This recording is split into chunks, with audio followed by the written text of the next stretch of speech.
¿Cómo están todos? Bienvenidos a un nuevo capítulo de Aprende de Inversión Inmobiliaria, donde estamos todas las semanas buscando entregar la mayor cantidad de conocimientos que creemos que son importantes para todas las personas. Son conocimientos que cada persona que quiere invertir en propiedades debiese saber y adquirirlos para tomar una mejor decisión a la hora de, ojalá, como me pasó a mí, cambiar la vida. En mi caso, cambiar la vida en el sentido de que comencé hábitos de ahorro que no tenía antes y comencé a convertirme en lo que se llama un pequeño inversionista hormiga y eso para mí fue un cambio revolucionario de mi forma de pensar y cómo hacer las cosas y espero que a los que están acá viendo esto les pase un poco lo mismo, ojalá, y también hay gente más radical que para mí es extraordinario. Yo conozco clientes, casos nuestros, de personas que pensando, por ejemplo, tener un sueldo relativamente bajo, iba pensando en tener una pensión de 300, 400 mil pesos y con este tipo de activos inmobiliarios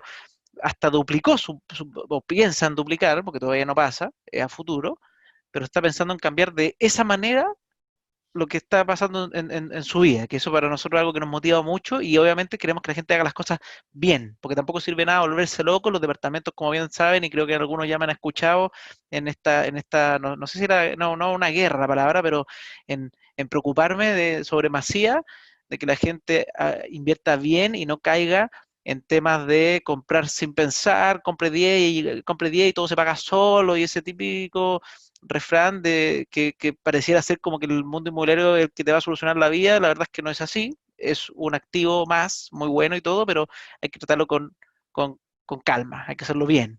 Entonces, en todas estas cosas, hace un poquito tiempo, yo armando los programas de Aprende Inversión del podcast, para quien no sabe, tengo un podcast de Aprende Inversión Inmobiliaria en las redes sociales de Spotify y Google, Apple Podcast, que le guste escuchar, donde en un capítulo en especial hablé con Lucrecia Salim, a quien se va a presentar en este minuto. Ella es fundadora de FinFit, como de Financial Fitness, que es una empresa que ayuda a empresas a mejorar financieramente sus finanzas, a entender en qué están. Ella puede explicar un poco mejor.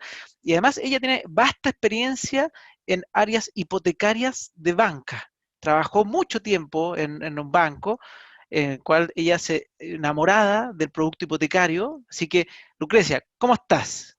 Muy bien, muchas gracias por la invitación de nuevo. No, buena, gracias a ti por participar. Sí.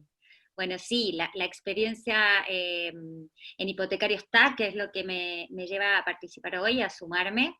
Eh, Concuerdo y me atrevo a hacer estas intervenciones, estas participaciones, porque la patita o la vertical de responsabilidad social de FinFit como empresa es educación financiera, porque lo que buscamos, y por eso el nombre es entregar salud financiera.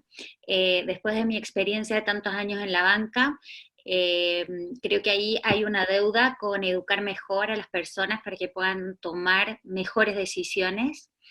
Tiene un contexto que también está muy alineado a los tiempos que vivimos, que tiene que ver con la ayuda y la colaboración, y que se ha sensibilizado un poquito más con lo de la pandemia, pero que desde mi formación, no solo corporativa, sino como empresaria o emprendedora, trato de llevar a cada una de las instancias que hago, y es lo de compartir, y, y siempre hay posibilidad, no hace falta tener necesariamente recursos económicos para poder tener un pilar valórico como organización, que es apoyar a otros, ayudar a otros. Así que ese es el porqué. Estoy participando hoy acá con el objetivo de entregar conocimiento, herramientas financieras para ayudar a los otros, y así un poquito el cómo continúa esto de la presentación. Estoy viendo que estamos acá, no avanza. Ahí está. Que tiene que ver con el que necesitamos ayuda de otros, que es un hecho en la vida que también aplica para las decisiones financieras. Por eso hacemos este encuentro entre Capitalizarme y FinFit, para poder ayudar a los demás a conocer más y a tomar decisiones más informadas. Escuchaba en tu introducción que algunas sugerencias, yo no he participado de este tipo de sesiones antes, tienen que ver con la nivelación. Yo aprovecho de contarles que esta presentación, esta charla que preparé, tiene que ver con un nivel más inicial para quienes quieren entender cómo funciona el crédito hipotecario como producto. ¿sí? Porque en Chile está tan usado, obviamente, aplicado el sistema de financiamiento hipotecario que la gente asume como que es un concepto conocido. Entonces todo el mundo dice, voy a comprar una propiedad, voy a pedir un crédito hipotecario, pero ¿qué es un crédito hipotecario? Y vamos a empezar desde eso, desde el concepto, entender qué son las instituciones financieras que los otorgan, no son solo los bancos, también están las mutuarias, qué diferencia hay entre un banco y una mutuaria, y así tratar de aclarar las dudas, cómo está compuesto el dividendo, qué pasa con el mundo de los seguros, sobre todo trabajar y conversar y aclarar dudas respecto a los interlocutores, por qué suele ser un producto que cuesta tanto entender, cómo me preparo bien para poder pedir un crédito hipotecario. También me encantaría poder tratar con ustedes algunas prácticas de mercado, como pueden ser el bonopié o que sobre eso tenemos que discutir porque incide mucho en la salud financiera, que es mi bastón de lucha, ¿no es cierto? De que tomemos decisiones que nos beneficien financieramente y que no nos terminen complicando la situación futura. Así que bueno, si les parece y si estamos todos ok, yo no los veo, así que tú me cuentas, Francisco, podemos dar Tanto, ok. inicio. Ah, buenísimo. Así que Bueno, démosle inicio entonces, solamente. ok, súper. Desde lo básico, ¿qué es un crédito hipotecario? ¿No es cierto? Entonces, como primer cosa es un préstamo. Es un préstamo como lo son como los más simples, los de consumo, los que conocemos, solo que tiene dos características principales, el mediano o largo plazo, y que queda una propiedad en garantía. Lo más común es los créditos hipotecarios vivienda, que son aquellos créditos que la gente toma para adquirir la propiedad en la que va a vivir. Y en general, a la hora de evaluar un crédito vivienda, hay políticas más laxas, más flexibles, cuando voy a solicitar mi primer crédito que cuando voy a pedir otros créditos con distintos fines.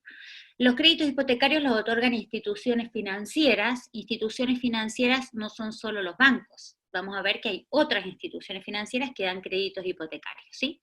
Y hay dos grandes diferencias también para que entiendan, porque me pasa mucho, que me dicen, me hablaron de un crédito de fines generales, o no saben bien el nombre, y cuál es la diferencia principal cuando el destino de ese préstamo es comprar un bien raíz para vivir, es vivienda, o para arrendar también son vivienda, ¿ok? Pero es porque es destino a habitación.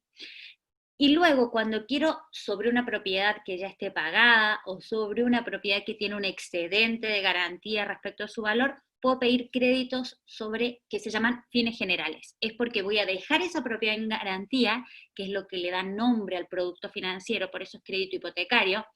Una propiedad siempre queda en garantía y yo defino el objetivo, ¿sí? Si es habitación, vivienda o si es otros fines. Esos son los dos principales conceptos que muchas veces la gente no sabe cuál es la diferencia entre un crédito vivienda o fines generales. ¿Quiénes lo dan? Las instituciones financieras. Instituciones financieras entonces, que pueden ser bancos o mutuarias. ¿Qué es importante? Una empresa con fines de lucro. El margen, la diferencia entre la plata que otorgan y la que quien recibe el crédito devuelve es el margen, y por eso es el interés, ¿ok? Dos grandes diferencias es que están las instituciones bancarias y las instituciones no bancarias, ¿ok? Las instituciones bancarias captan fondos de agentes con excedentes, ocupan quienes tienen excedentes y colocan ese dinero a agentes con déficit. Yo voy a ir a pedir plata porque con mis recursos propios no puedo comprar esa propiedad, ¿ok? Soy deficitario para el objetivo de comprar una propiedad. Y las no bancarias no captan fondos de agentes con déficit. Y ahí vienen, en ese caso, las mutuarias, que están asociadas a las compañías de seguro. Ya lo vamos a ver con más detalle. Importante y recomendable dentro de esto básico es siempre acudir a instituciones financieras de renombre, ¿no es cierto? Porque aquí el tema de la confianza y de la solidez financiera es súper importante. Como pasa en todas las industrias, hay players más serios, hay players menos serios y hay características. Entonces, ¿por qué pongo esto sobre la mesa? Porque están los bancos y las mutuarias. Entonces la gran diferencia, como les mencionaba, es que las mutuarias están asociadas con las compañías de seguro, entonces las compañías de seguro les pasan los fondos para que los coloquen a través de los créditos hipotecarios.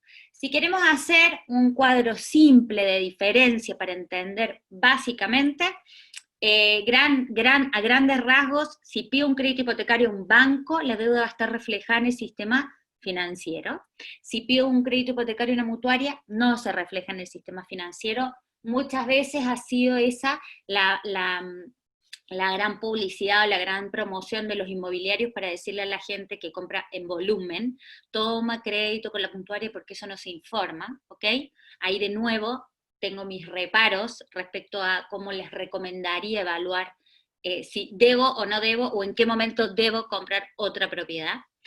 El banco entonces lo que hace es corretaje de seguros, porque todos los créditos hipotecarios, lo vamos a ver más adelante, deben llevar algunos seguros obligatoriamente, por normativa, y algunos que son opcionales, mientras que las mutuarias generalmente tienen mejores condiciones por la asociación, ¿no es cierto?, de que está la compañía de seguro detrás. Los bancos suelen tener mejores condiciones de tasa de interés, porque ese es su mundo, versus las mutuarias que suelen tener tasas más altas, pero se compensan con las primas de seguro más bajas. Hay ciertas diferencias en los plazos que otorgan unas y otras, los gastos operacionales podrían variar en algunos ítems, son políticas más bien comerciales, y sobre todo la confianza, ¿sí? En general, cuando uno encuesta, uno consulta, para quienes no tienen experiencia en inversión inmobiliaria, tienden a percibir más seguros los bancos para financiamiento hipotecario que las mutuarias. Pero eso es un dato, digamos, más blando de lo que suele pasar.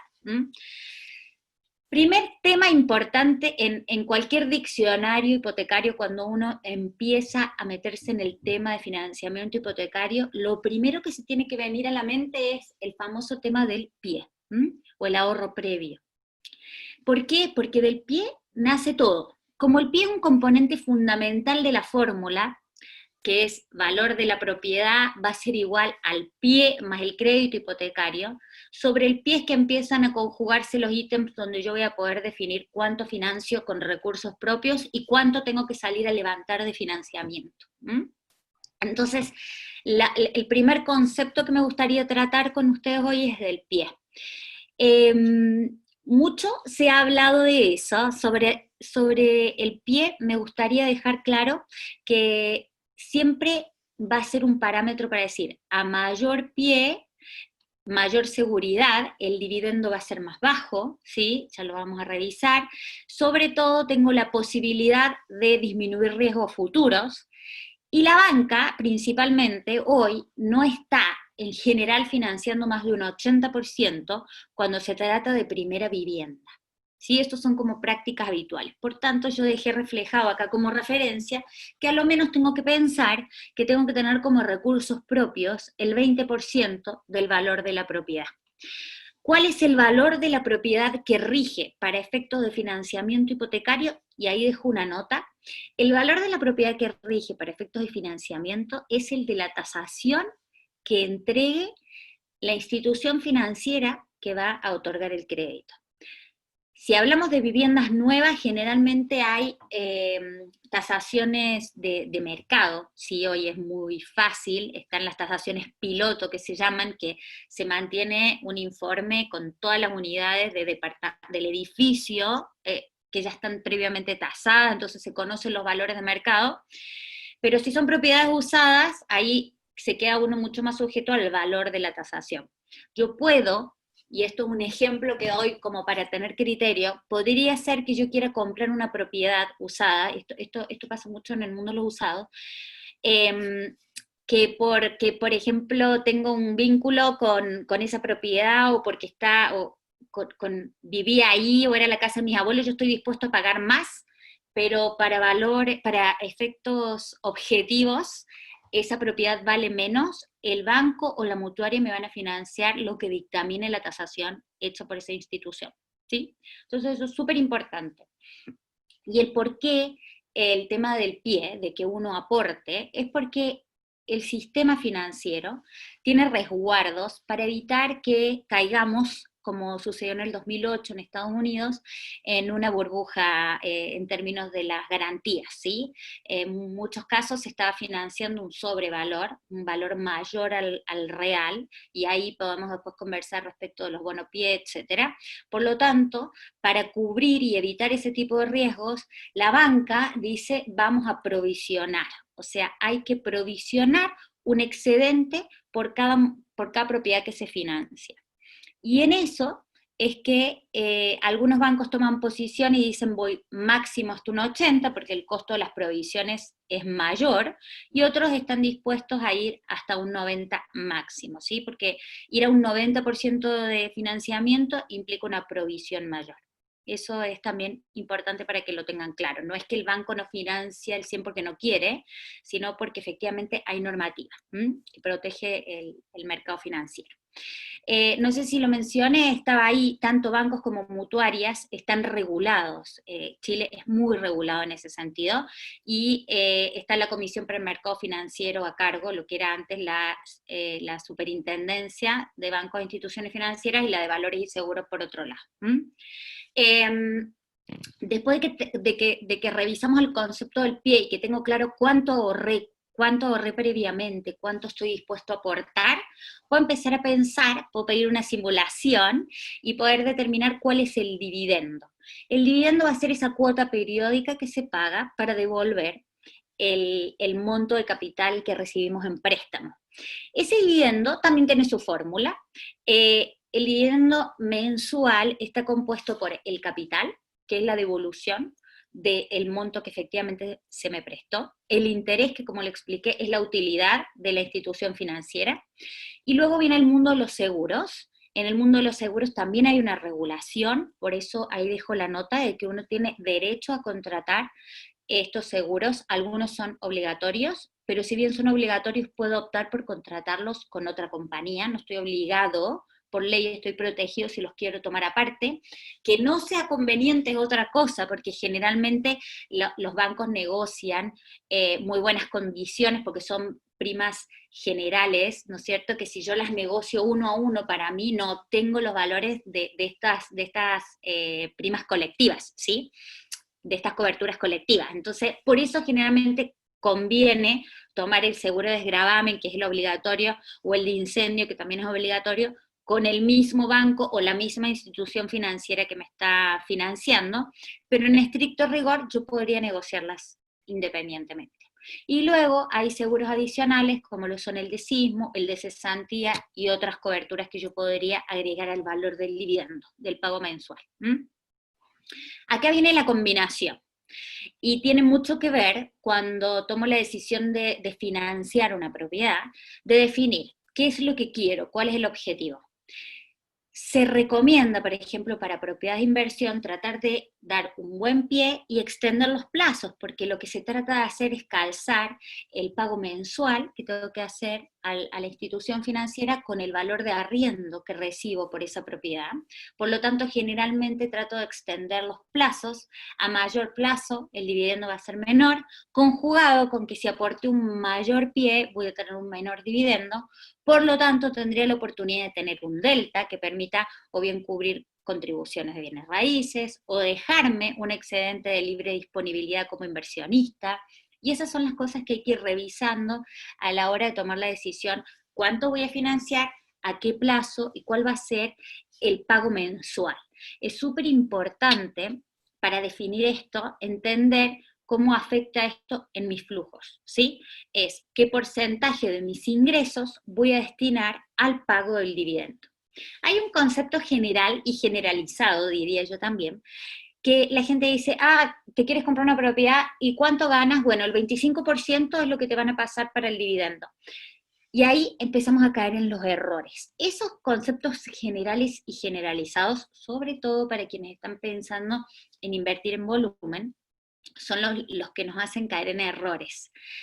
Aquí hay que tratar de pensar y de planificar cada decisión financiera como una y única. No hay dos personas iguales para efectos de evaluación financiera. Entonces, ahí yo recomiendo hacer un real análisis de cuál es la posición de la persona a la hora de decidir invertir y definir y tratar de prospectar las deudas globales con los flujos generales, porque no es solo la liquidación de sueldo, podría haber otros ingresos que son los que van a hacer tomar la decisión de cuál va a ser el mejor dividendo para esa propiedad en ese momento, y también dependiendo del destino que tenga esa propiedad. ¿Ok? Francisco, no sé si hay consultas o si quieres que las dejemos todas para el final. Sí, empezaron, les dije que las dejemos para el final, pero Ok. yo estoy recopilando las consultas, hasta ahora hay una nomás en concreto, pero prefiero dejarla al final, cosa que el video después salga todo fluido, cosa que cuando alguien vea el video sea sin interrupciones, y al final alguien si quiere se queda en la parte de pregunta y respuesta, porque a veces sirven para todo, pero hay veces que son más particulares. Muy bien. Que yo estoy ciega de las preguntas, entonces así voy avanzando nomás. Otro de los grandes temas es la cantidad de interlocutores que forman parte para la concreción de un financiamiento hipotecario, ¿sí?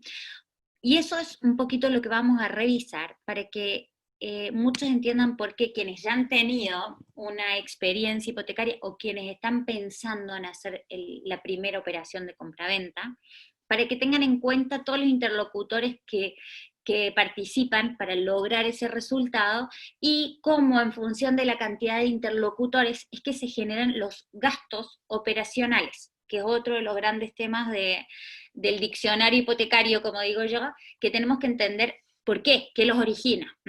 Entonces, vamos a saber que para que se plasme una operación de compraventa y financiamiento, va a haber un comprador, un vendedor, generalmente que encuentran, que tienen el punto de encuentro entre oferta y demanda a través de un broker o un corredor, ¿sí?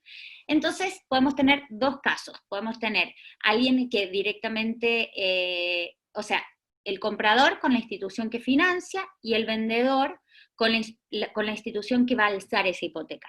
Esto se da tanto para propiedades nuevas como para propiedades usadas, ¿sí? Porque puede ser que yo esté comprando una propiedad nueva, pero esa propiedad está hipotecada por la inmobiliaria, por lo tanto hay que pasar un proceso de alzamiento que genera un interlocutor más, que es el banco alzante, ¿sí? Entonces vamos a hacer este viaje del cliente que quiere financiar una o más operaciones. Lo primero que va a hacer luego que encontró la propiedad que buscaba es contactar a su ejecutivo.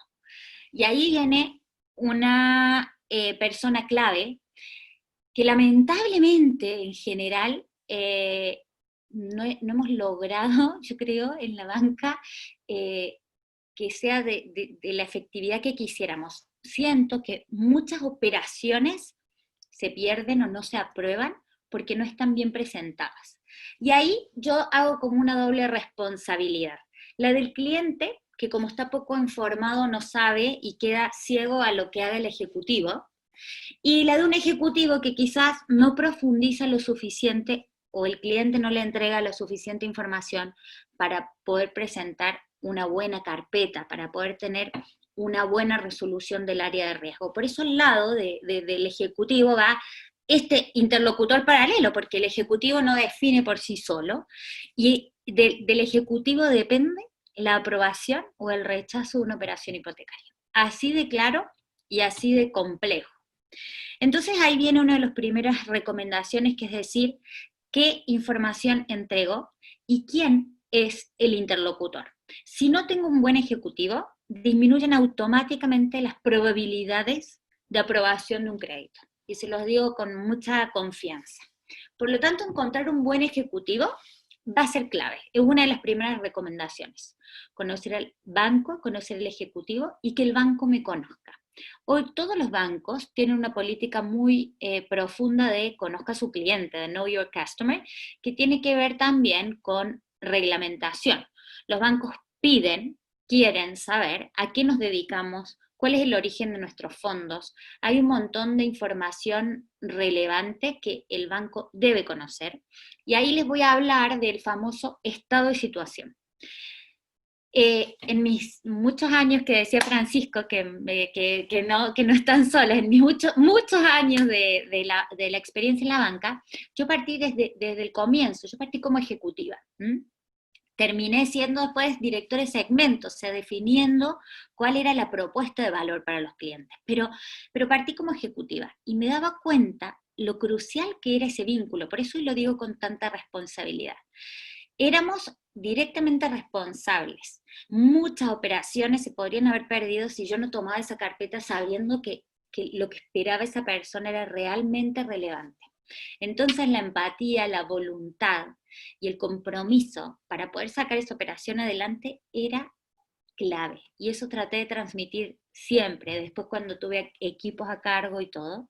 Porque detrás, y por eso también Francisco decía, tan enamorada de este producto financiero, porque siento que es el más noble, es un producto donde realmente se pueden concretar sueños y proyectos familiares, cuando te llega un matrimonio con guata, o cuando ves que hay que cambiarse de casa porque creció la familia, o al revés, hay que achicarse porque se fueron los hijos, y todas esas cosas, si realmente no hay un compromiso, es muy probable que esa operación no salga adelante. Y ahí es donde me tomo el atrevimiento, que en general quienes hablan de finanzas no lo hacen, de mezclar los reales deseos y de sensibilizar las finanzas. Si logramos sensibilizar las finanzas, que es lo que pasa muy poco, logramos mejores resultados. Entonces, este ejecutivo, que es esta persona clave para poder lograr la aprobación de riesgo, lo primero que me va a decir, sea de un banco o de una mutuaria, es complétame el estado de situación. Lo más común es que caigamos en errores, o que el broker diga, no, pásame las cosas y yo, el corredor, el broker o el ejecutivo, pásame nomás un par de papeles y yo los lleno porque te da lata, o que el mismo cliente diga, ay, no me hagas llenar esa cuestión, no sé si no me hagas llenar papeles, a mí tú apruébame el crédito porque yo lo necesito, y ahí caemos en el principal primer error, el estado de situación, y es nada más que información, y sabemos que la información es la base para tomar cualquier decisión de riesgo. A mayor información, menor riesgo. Si yo quiero que riesgo apruebe una operación, y ahí no le echo la culpa a las áreas de riesgo, que siempre se ven como los malos de la película, y que las áreas comerciales siempre te dicen, no, es que riesgo, es súper complicado. Primero pensemos, ¿cuál era mi responsabilidad? Mi responsabilidad era entregar buena información. La del ejecutivo era procesarla eficientemente y presentar muy bien la operación. ¿Cumplimos nosotros como equipo con esas dos primeras fases? Si la respuesta es no, entonces la culpa no es de riesgo, significa que no le entregamos toda la información que se necesitaba. Cuando las operaciones y la información va muy bien presentada, las probabilidades de aprobación son por lejos. Yo he visto cosas que supuestamente, operaciones que supuestamente eran muy fuera de política, que bien presentadas se ajustan a la política, solamente que les faltaba información. Y entonces tú me puedes decir, ¿alguna vez financiaron 25 departamentos? Sí. 25 departamentos al mismo cliente, sí. ¿Pero cómo? ¿Aprobados por riesgo bajo política? Sí. Entonces, eso se los dejo abiertos porque es súper importante la asesoría y el procesamiento de la información para riesgo. Una vez que obtuvimos la aprobación de la o las operaciones, viene una instancia súper importante que es, o un interlocutor más, que es el tasador. Como les dije, cobra relevancia porque la tasación de la institución que aprobó el crédito es la base para definir si estoy ok o si tengo que aportar más pie, porque podría pasar que la tasación me da más baja, y eso implica, no significa que no pueda comprar, significa que puedo comprar, pero la diferencia la tengo que poner de mi bolsillo, por eso tan importante. Luego, aprobada la tasación, segundo check, pasamos a el estudio de título, y ahí dejé en la presentación la relación que hay entre el interlocutor y los costos asociados, ¿verdad? La tasación tiene un primer costo, que es uno de los gastos operacionales. El abogado, como interlocutor de este proceso, es quien va a hacer el estudio de los títulos. Para quienes sea su primer caso de financiamiento hipotecario, el estudio de títulos se hace con el objetivo de asegurar que la propiedad es factible de ser hipotecada, es decir, que no tiene ningún vicio ni ningún impedimento para quedar como garantía. Se puede dar que sobre todo en viviendas nuevas eso está resuelto, porque es algo que la inmobiliaria revisa antes para el desarrollo inmobiliario, pero en propiedades usadas se puede dar que haya usufructos o temas hereditarios que podrían hacer este tema más engorroso o podrían encontrarse dificultades. Pero ese es el segundo gasto operacional, que es el estudio de título. Una vez aprobado el estudio de título, se genera un borrador de la escritura. El borrador contiene las condiciones que se pactaron: tasa, plazo, los seguros, toda la información, banco que financia, banco alzante, datos del comprador, datos del vendedor, etc. Y ese borrador que uno va a ir a la notaría a firmar es el gasto notarial que aparece en los gastos operacionales, y luego vienen la Tesorería General de la República, que es el impuesto al mutuo, y el conservador de bienes raíces. El impuesto, hoy y hasta septiembre, por el contexto de la pandemia, están exceptuados, ¿sí? Pero no en condiciones normales, es un valor no menor, es un porcentaje del monto del crédito, por lo tanto es importante tener en claro eso, porque es parte de lo que tengo que ahorrar. No solo tengo que considerar que tengo que tener el pie, sino también parte de los gastos operacionales. Y el conservador de bienes raíces va a generar dos costos separados, que eso también es importante tener claro.